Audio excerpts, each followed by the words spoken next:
the Centre for Climate Repair was established by Professor Sir David King to look at one of the 6 research themes under the umbrella of Cambridge Zero, which is carbon drawdown and climate repair.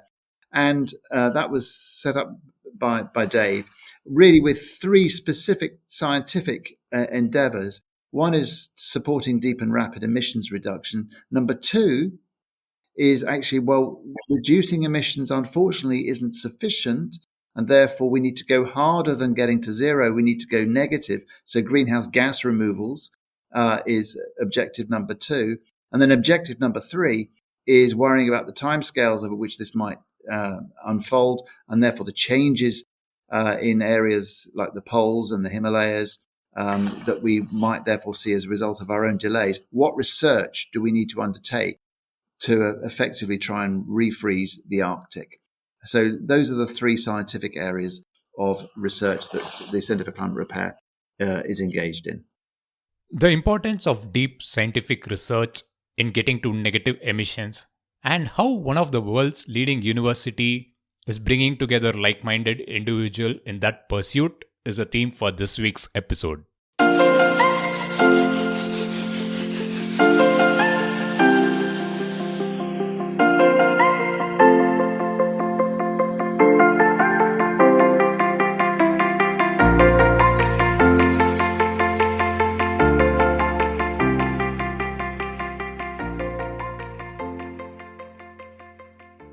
Hello and a warm welcome to yet another episode on the Mission Shunya podcast. Hope you are doing well and enjoying the season of life wherever you are on the planet. Hope the recent unseasonal overdose of harsh summers, winters, or even monsoons hasn't affected you. As you know, it's all attributed to climate change to a large extent. And in case you are wondering about my attention to seasons and climate early on in this episode, well, it's all part of this episode's theme, which I will get to in a bit. Before that, if you are a first-time listener, Shunya means zero, and this podcast aims to cover all the stories related to the global transition to the zero-carbon economy. So, if the theme is of interest, or if towards the end of this episode you want to know more, you can check the podcast playlist, which has 60 episodes so far. I'm sure you will not be disappointed. Of course, you can share your feedback. missionchunya@gmail.com is the ID. Or you can connect across the social media channels. The handle is simple @missionchunya. In case you are a regular listener, hey, can I ask you a favor? I really want to hear from you about the show and how can I make it better. So do leave a rating and review on any podcast platform that you use. It just takes only a few minutes of your time. I regularly read all the feedback I get. Now back to the theme for this episode. It's safe to assume that we all know that climate change is real and we have to act on it. We see, hear, or know about it in different forms from time to time. But it took a lot of data and scientific rigor to prove and justify the facts over the last few decades. Now it's time, or rather high time, for global climate action. What's interesting is that it's the same scientific community that is coming together to lead us into finding novel solutions to repair the damage done to the planet. The organization featured on this episode is working to bring together experts from around the world, and one of the aims is to commercialize technology and the research in this space. The team is aptly led by a person, our guest, who has significant experience of launching products from the research labs to the market. And he is... Hello, I am Shaun Fitzgerald, Director of the Centre for Climate Repair at the University of Cambridge. Shaun, before I kind of begin the conversation, I want to congratulate you on being awarded OBE at the Queen's Honours List recently. So congratulations on that award. Thank you very much indeed. It's all rather humbling, really, though, because the award this time was me being part of a wider and amazing team, simply just trying to help us navigate our way through this rather horrible pandemic. But it is lovely to have received the award. Can you give us a brief background about your work during this time? As you rightly said, it's been a tough time, and how else have you allocated your busy schedule to kind of do other things in addition to what you do? So the OBE was awarded for services to the COVID-19 pandemic, and I've been involved in many different ways, actually. So it started in the spring, very soon after the pandemic hit the UK. And so I was asked to join the SAGE Environmental Modelling Group, bringing science and engineering, and in particular my knowledge about ventilation and airflow in buildings from two angles. One is the academic research aspect in terms of airflow in buildings, and then B, the important interaction of people with buildings and building systems, how they operate, what the control systems behind all of those are, and just some of the vagaries of working with real buildings. And then I also got involved in helping write some of the industry guides. So I was one of the co-authors looking at the CIBSE, that's the Chartered Institution of Building Services Engineers, ventilation guidance suite of documents. And they've been updated a number of times over the course of the last 12 months as we have learned more. And then other groups that I've been involved with, the Aerosol Generating Procedures Group, the Department for Culture, Media and Sport Venues Group, and more recently the Events Research Programme, which some of the listeners may be aware of in terms of things like the FA Cup final, and the fact we had attendees there. I'm part of the science board, and all of this information I'm sharing with you is just out in the public domain. None of it's confidential. Yes. In fact, I kind of know that the work that you have done in this space, particularly around COVID-19, but I just wanted to hear from you so that the listeners are aware, because I have known you since my time in Cambridge, and you have been involved in the building ventilation space, and which we will talk about later in the show. So it's good to see that you brought that expertise to the table. And during these times, as you rightly said, ventilation, aerosols, everything is in the news, and it's kind of good to have the practices guide that you kind of put up, because it will serve a bigger purpose. So that's wonderful. Now let's get to the theme of the discussion. Can you give us a brief background, the story about how Cambridge Zero was set up, and how the Center for Climate Repair at Cambridge came about? So Cambridge Zero was set up at about the same time as the Centre for Climate Repair. And Cambridge Zero, is headed up by Emily Shuckburgh, also OBE. And the remit of Cambridge Zero was really multifaceted, because there has been a lot of activity across the university already, looking at trying to help with climate change. But Cambridge Zero was established to try and help sort of draw it all together, bring it together.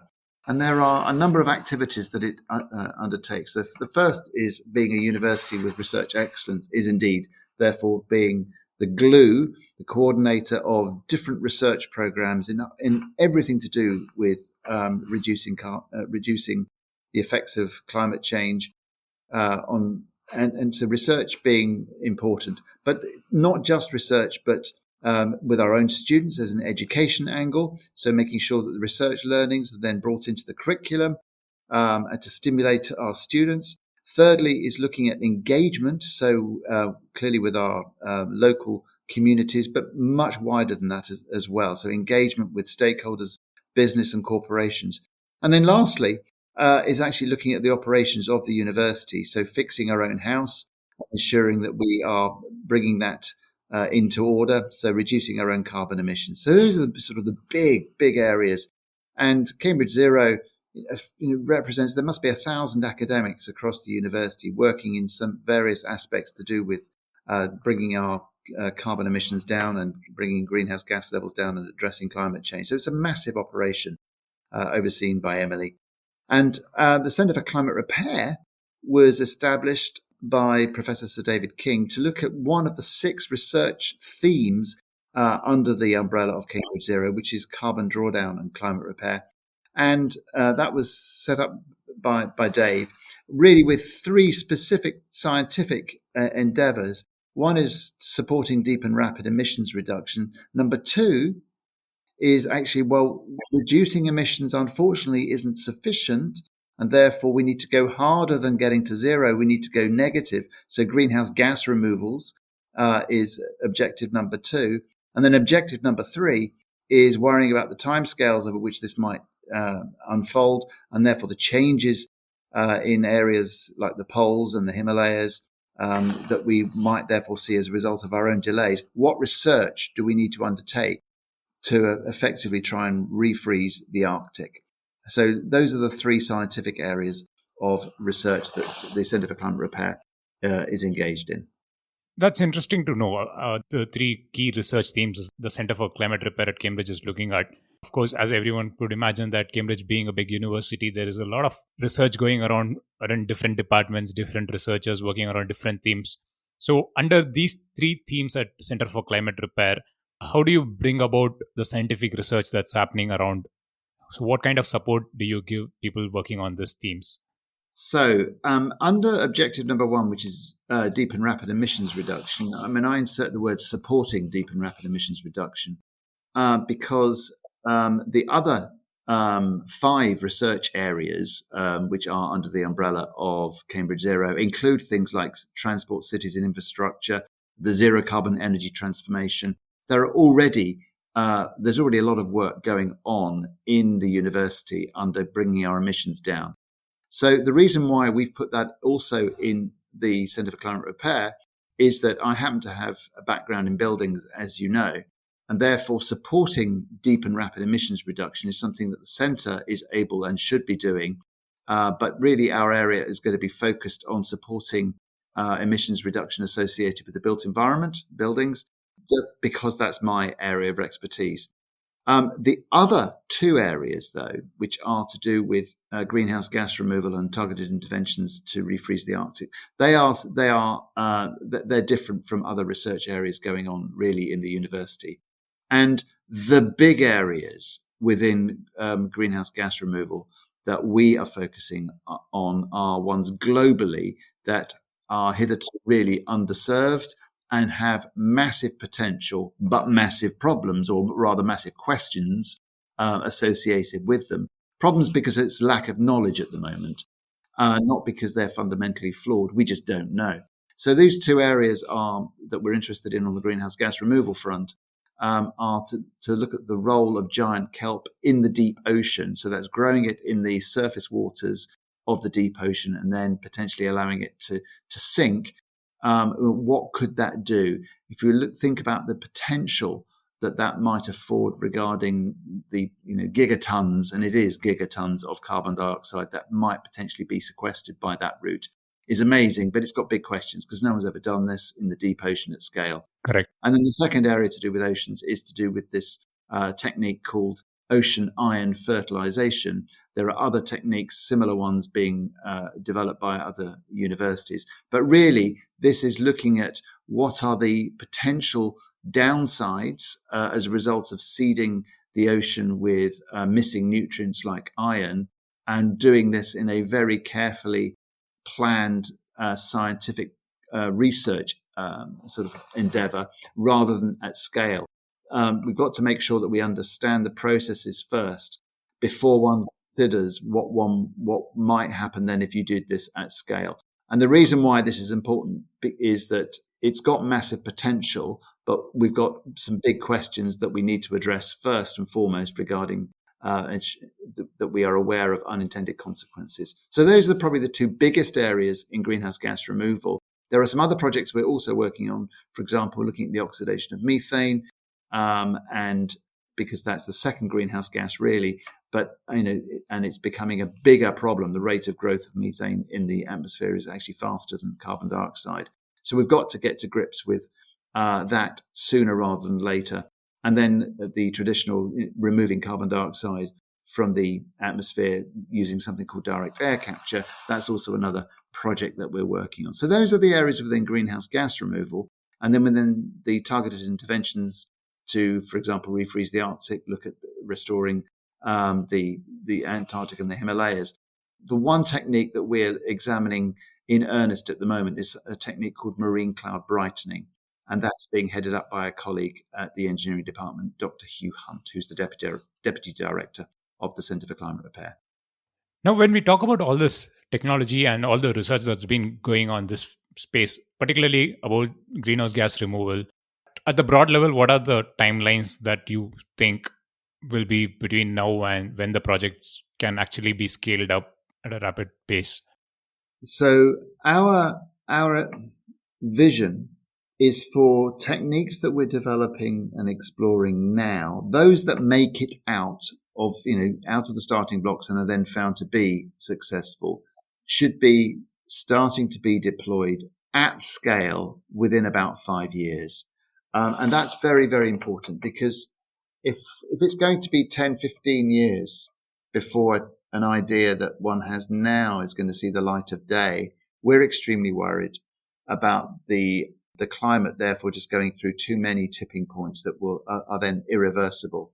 So we've got to identify the approaches that could, if they work, be deployed within a shorter time scale in order to try and prevent catastrophic climate change. So the work on the oceans, for example, those are the sorts of things that could be deployed at scale in anger, starting in about 5 years' time.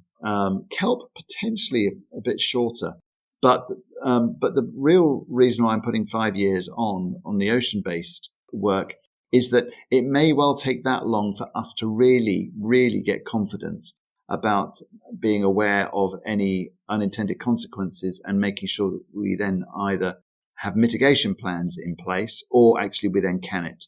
And we say, no, we can't do this. But it's really making sure that we've got the certainty regarding not going down a path whereby we create more problems than we actually even started with. So we've got to make sure that we sort that out first, and it could easily take 5 years. I don't see why it should take longer than that, but that's why the 5 years timescale is being cited. 5 years is in fact a good time scale to have, especially considering what targets the UK has and also all major other countries have put forward in terms of decarbonization. Now, leading to decarbonization, from your expertise and from your experience, what are the core sectors where you feel decarbonization efforts are lacking? And where do you think there is an opportunity to add value in terms of research to implementation? Gosh, this is such an important question. Well, interestingly, the shift in our power sector, in other words, the emissions associated with the provision of electricity, we've already made great strides, and I see ongoing great strides being made. So as we decarbonize, so no coal in the UK, and then basically phasing out oil and gas in particular, as we shift to mainly offshore wind, but the role of offshore wind, some solar, and some nuclear as well. So that all looks, manageable. I can see that being a pathway that we're going to continue right now. The areas that cause me a little bit more concern are actually the ones in my own backyard in terms of research area, which is to do with decarbonising buildings. And the biggest problem isn't the electricity provision to buildings, because that's going to be sorted out by what I've just described, but rather the heating. And the heating theoretically can be done by switching away from, let's say, oil and gas and moving to heat pumps. That can be done. But what is concerning is, one could also use hydrogen as a vector as well. But it's to do with the timescales associated with the infrastructure changes, and then also, and this is really important, about the will within the community for changing your house so that it is then fit for purpose for a heat pump. So the reason why heat pumps are great is that they have this sort of good leverage in terms of the amount of heating energy you provide to a house for a given amount of electrical energy that you put into a heat pump.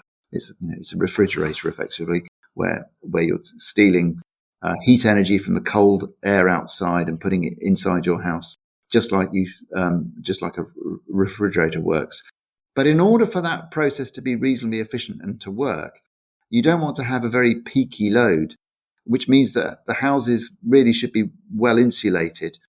And making changes to houses, the existing building stock, that are improving the insulation levels, improving the air tightness.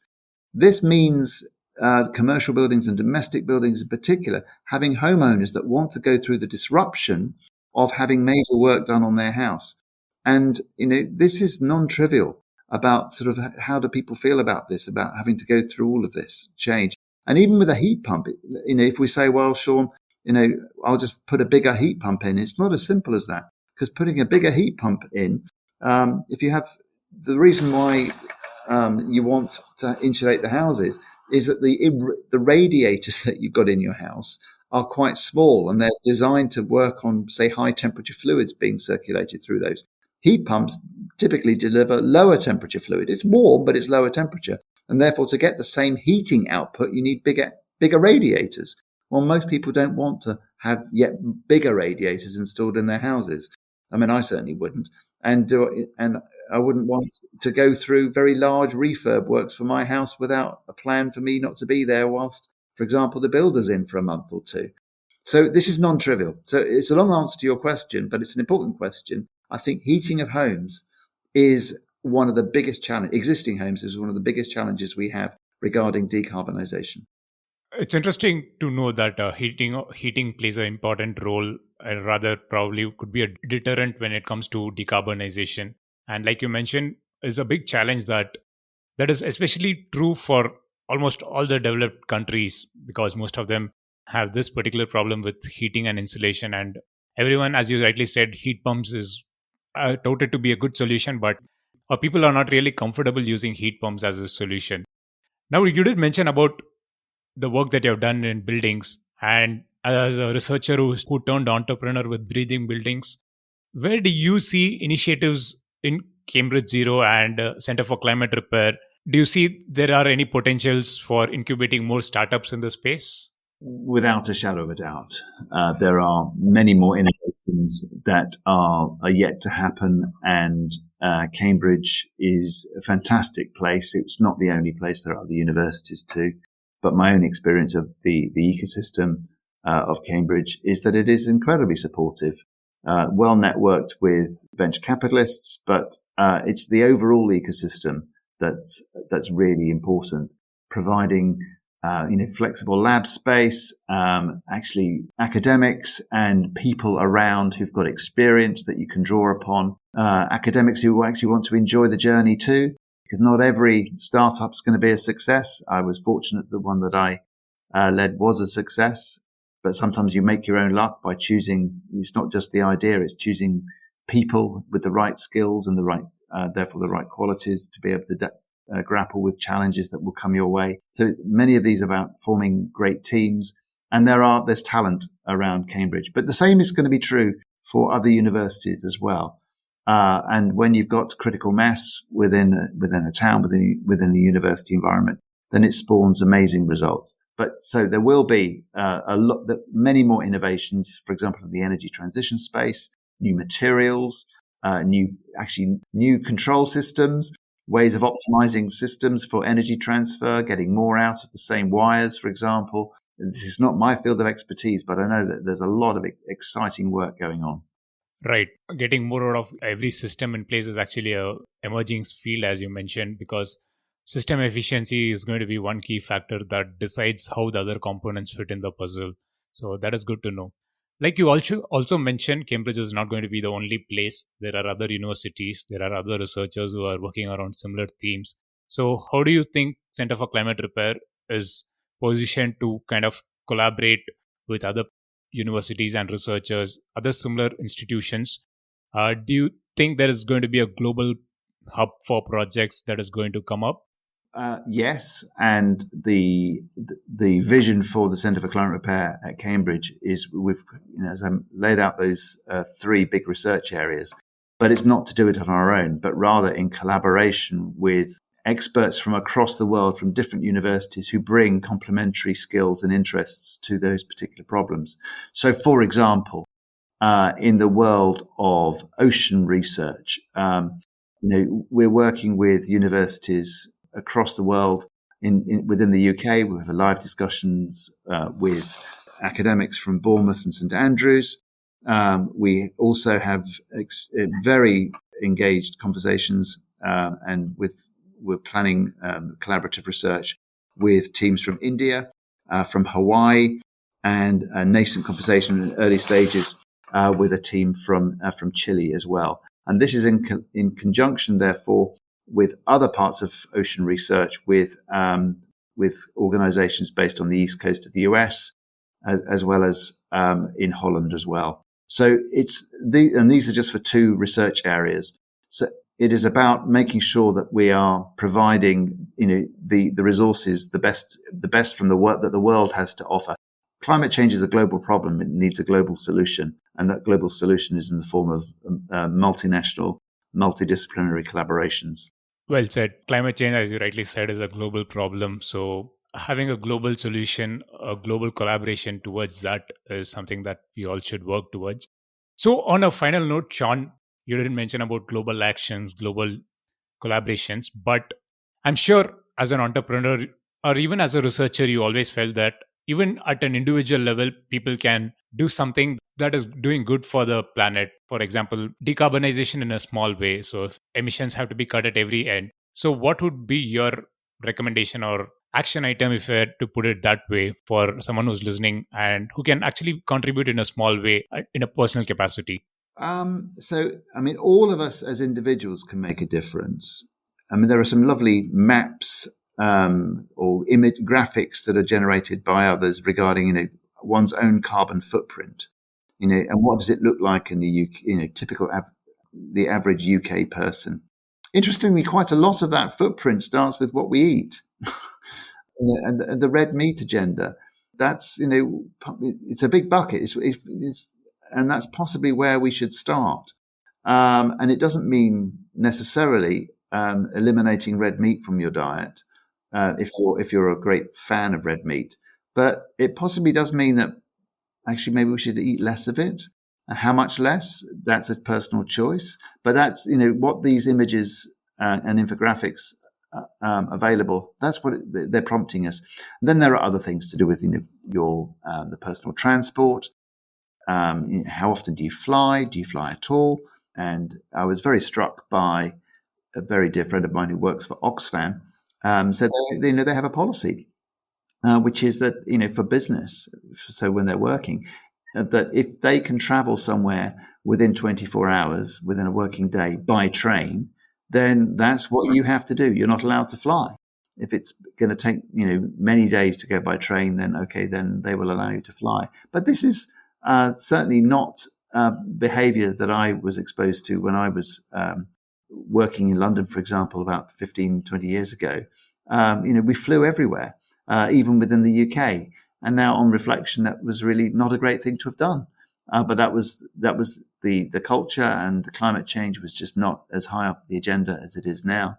So I think personal behaviors we can all look at our own carbon footprint. So I would encourage people to look at these infographics and figure out, well, where are the big ones and what could they do differently? And then, if one is fortunate and working in a research area or in a business, then there are pressures that one can put on one's employer to suggest actually these are the sorts of things that they might work on, for example, not just about behaviors, but changing products or changing research area to tackle climate change. But that all of us can certainly get involved in the way that I described at the beginning. That's wonderful. I like the second idea as well, because people generally think, okay, I can do this and I can stop at my home or within me. But the good thing is that you say is you can actually see how it can be done better. So talk to your employer, talk to your society, and make the action, compound the action, in fact, so that it impacts a wider community. So that's a wonderful thought to live the listeners on. Shaun, it's been an absolute pleasure. Thanks for taking time and joining me on the conversation today. You're very welcome. Very lovely to chat with you. Thank you. That was yet another story from the realm of sustainability and global net zero transition. The Centre for Climate Repair at Cambridge has been very aggressive since launch and has been one of the leading voices running up to the COP26 happening in UK later this year. To know more about their work and keep track of all their activities led by Dr. Shaun Fitzgerald, follow them on Twitter. That's the best place.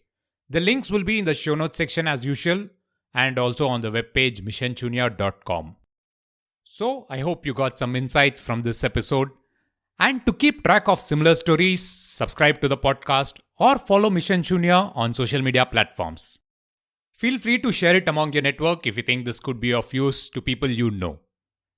I will be back in 2 weeks' time with yet another interesting episode.